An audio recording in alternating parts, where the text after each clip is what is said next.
Today's video is going to be covering heroes. So heroes are an integral part of progressing through the game, with your first hero being unlocked really early into the game, just as far as the first few levels, as well as your second hero being unlocked, I believe, after clearing level 30.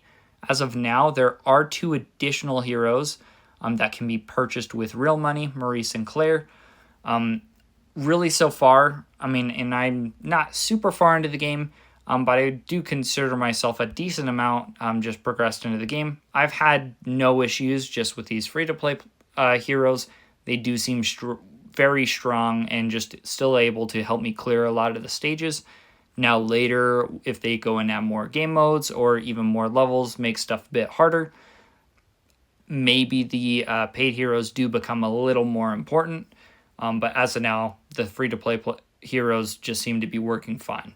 I'm not going to dive too much into each different hero in this video, and I'm just going to cover heroes in general, other than to address that each one is a bit different, and depending on which hero you choose, the gameplay strategy will differ a little as far as where you're likely going to end up placing the hero, depending on whether it has like a melee attack or a ranged attack. So like Maurice and Emile have some more melee attacks. They have to get closer to the enemies, while we have Jeanne and then Claire that are able to attack the enemies from a bit further away.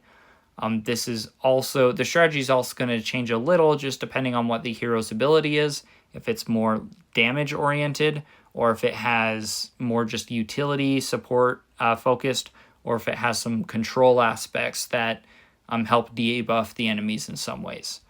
So each hero also has different stats even at their base level, with varying HP, damage, and attack speed.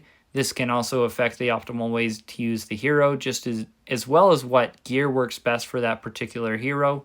I personally use the second archer hero here, Jeanne, and she is a ranged hero, so I typically end up placing her somewhat towards the middle of the map. So when enemies get close at all to my buildings, she does go and attack them, but not too far forward in the front of the map, because if I end up doing that, she typically walks out into the open and takes a damage from a large number of enemies all at once.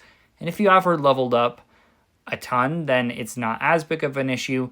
But if your hero and gear isn't leveled up enough, this can definitely get your hero killed, which obviously isn't great, because then you either need to watch an ad in order to revive your hero or wait until the next level after the second wave in order to get your hero back. So deciding between which hero you want to use is somewhat important, just because it will require gems and blueprints in order to level up each hero. Unlike leveling up gear, each hero is leveled independently. So Jeanne and Emile have different levels because I've spent most of my resources on upgrading Jeanne.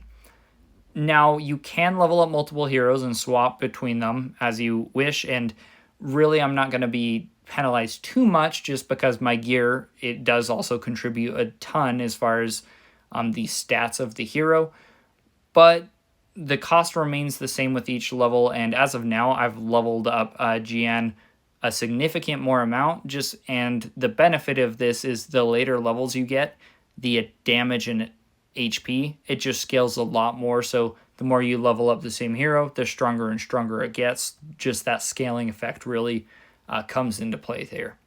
So while what hero you use doesn't matter as much, just as leveling it up, I would just recommend you do really focus on upgrading your hero and then equipping it with good gear, because heroes are just incredibly strong and they can carry you through a significant number of stages if you have your hero leveled up far enough. I'm going to cover gear in a separate video in the next couple days, but as of now, that is it for this video.